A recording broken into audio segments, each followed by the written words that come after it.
we're going to get into the saucy part. And this is not to be, I think you were right. Everything you said was right. And what we're talking about here is Colden's very rough but correct takedown of Maddie. I'm going to start with, I told you this. I've just always liked Maddie. Everybody's right. He's not quite the same as Peter McKinnon, but I think he made very interesting cinematic looking travel vlogs at the beginning. I liked. People pointed out his drone work too, which I wasn't even. I kind of dropped off of the Maddie train, so I didn't see some of that. But they were right to point out. And I went back and looked. And I was like, man, yeah, it's good stuff. And let me drone work is insanely good. Back you up just a second, because this is where I could have done better. I don't know Maddie, and I don't know a lot of these creators. My problem is with Higgsfield and selling the generative AI thing. And the comment section went, well, now do this guy. He did the same thing. Well, now do this guy. It's crazy how much, and I think we've talked about this, you follow the money.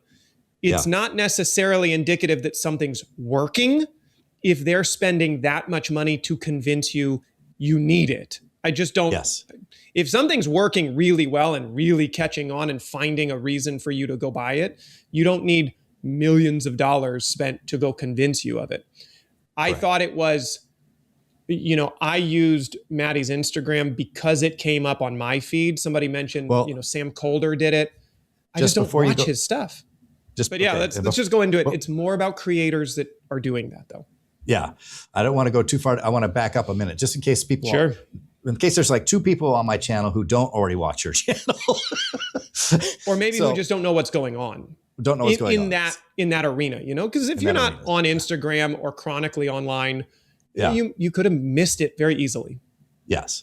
So Matty Hapoya is, he's an OG YouTuber. I think he's got 1 million subscribers now.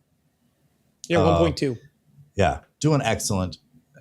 But you bring out a very good point, and I've noticed it of late too. Almost all of his YouTube videos are kind of selling a product. And it's kind of a bummer because he went away for like a year. And during that year, I actually got to meet him once in Vegas at NAB. Very nice. Got a picture with him. But he came back after that year off, and it was more, it felt like Maddie said, I'm going to make money now.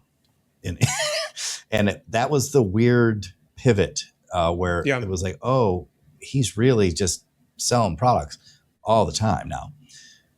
And then, and all of his products, as you very well pointed out, were for guys like you and me talking about the craft, selling you cinema lenses and the best cinema camera, and his own Human Video Co., LUTs, plugins, and motion graphics, to then begin to sell for Higgsfield, which I have very little familiarity with, which is an AI generative video platform. That, I think, stung a lot of people. And in your video, I think what happened too is in your video, you almost look upset to the point where it looked like you were almost on the verge of, I don't think you were going to cry, but it was like that. You were very emotional about it. And it was like this video, I think that's what I felt. I was watching that because I was just like, man, he is just like punching. But you made valid points. It's also just all opinion though too. It's also opinion. In the world of ChatGPT and Claude, I've never heard of this until this recently. You've posted some stuff about Higgsfield on creating those fake miniature sets, which weren't miniature sets. They were just all AI. Where'd they come from? What's the story here? So let's back up just a minute. I know we're like on a time crunch here, but I sit in the middle of a lot of these as much as I could, watch this video. And I think it's fair and unfair for people watching. They're only going to see maybe a 5-minute clip of this. So they're going to tune in. They're going to tune out. They're not going to go watch all of our other conversations or my other conversations. So it's fair. I get it. Right. I don't really have a problem with him monetizing a channel. I don't have a problem with him selling gear that he's been sent or affiliate links or I get that. We all want to make a living and put food on our table for our family. So I don't want to I'm not the one that's going to sit and comment on everybody's video. You're just a shill for Sony. You're just a shill for this person. Okay, fine. But I also understand when you have a cool camera in front of you and you want to talk about it.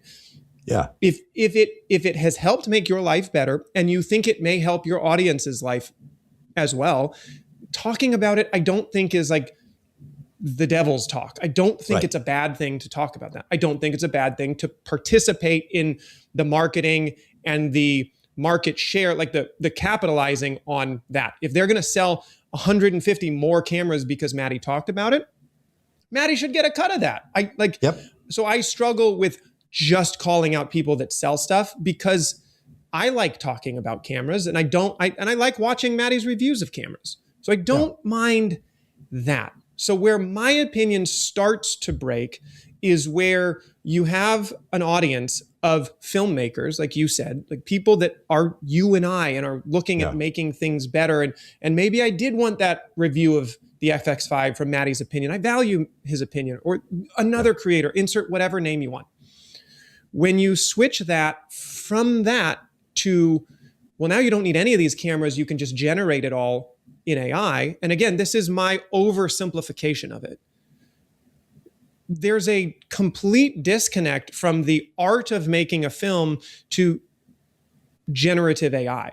And that's where I was the most upset. And I said something in my video that was clearly kind of taking this idea, particularly what Maddie said in his video, to its ultimate end, which is what Maddie said is, you guys like you and I, we don't have $100,000 to make these VFX videos. Now we can generate our world that we see in our head. We can just, type it into Higgsfield and we can generate a sci-fi car, or we can generate a flying dragon, or we can use what we see in our head and we can use Higgsfield for that. Fine. But again, you're using it as an easy button to how we started the show, which is think inside the box of what you can control and tell your story that's interesting and unique. Instead, you're selling everything all at once, which I would argue makes a story less interesting if everything is in your head is generated out into a prompt and on the screen. What made Jaws in the 70s? It was, you saw Finn and you heard ba-bum, ba. You didn't see the shark. Right. The monster movie never shows the monster because it's the art of what you don't see that creates the story and uniquely your own perspective. So I get that. But if you're looking for the easy way out, then what I said and what I took to the hyperbolic end is, well, just have ChatGPT generate a script for you.